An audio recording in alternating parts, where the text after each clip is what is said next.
Maintenant, la question qui se pose, déterminer les coordonnées du vecteur U dans la base B. Alors, lorsqu'on écrit U sans base, c'est-à-dire que U, il est écrit dans la base canonique. On peut dire que U, c'est égal à 1 moins 1. Et on met là la base canonique qui est le C. D'accord?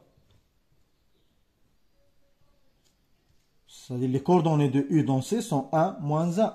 D'accord? La question qui se pose, c'est déterminer les coordonnées de U dans la base B. D'accord? Alors, nous avons une relation qui relie ces deux vecteurs.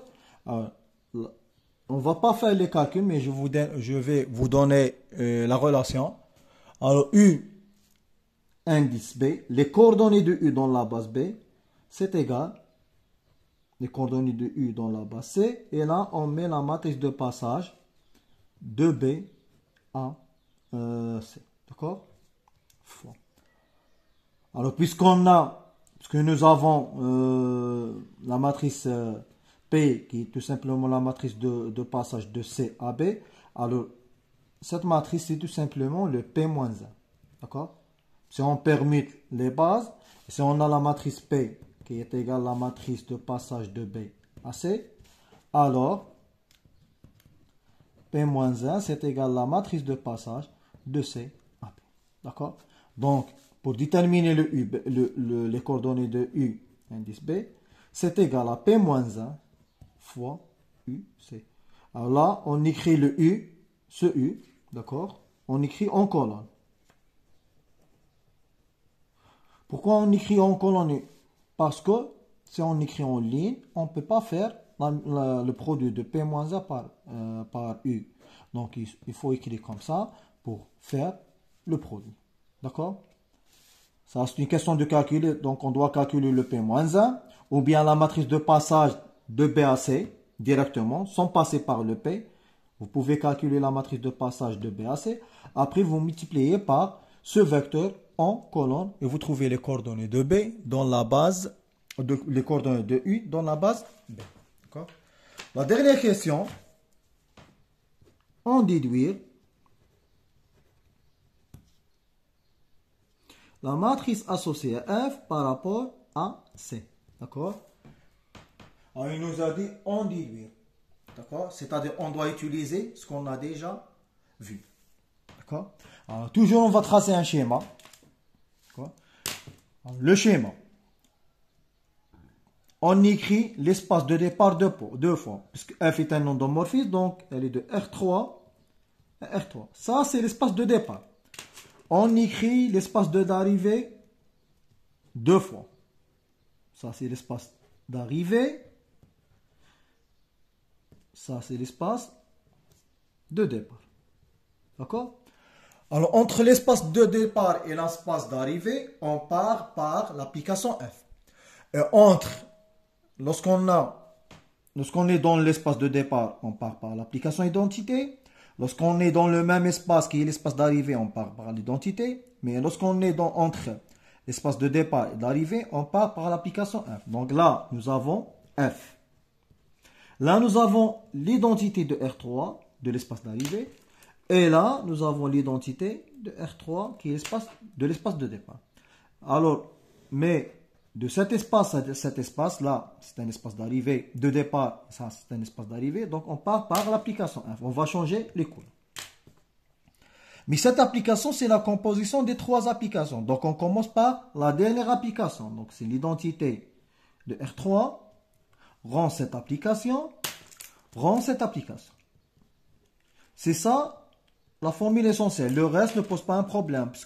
On va faire entrer la matrice. Donc, la matrice associée à F, c'est égal à la matrice associée à tout ça. Donc, c'est l'identité de R3 rend F rend l'identité de R3.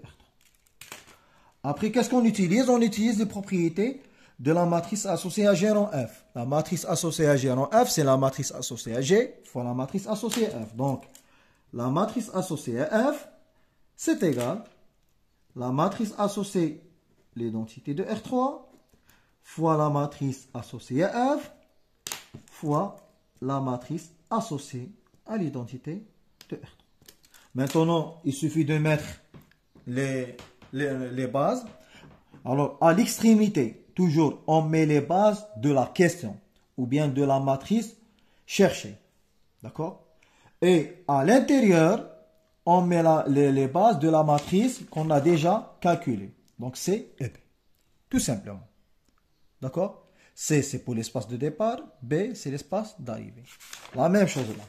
Puisque nous avons une seule base. Donc, C, c'est l'espace de départ. Et C, c'est l'espace d'arrivée. Donc là, on met un C. Là, on met un C. C'est la question. Après, la matrice qu'on a déjà calculée, de C à B. Donc là, on met un C. Et là, on met un B. Donc la matrice en rouge, elle est de cette base à cette base. Donc on met là un C, C. Donc c'est C. L'identité en bleu, donc c'est de B à C. La matrice associée F de C à B. La matrice associée à l'identité en rouge, c'est CC. Donc c'est C.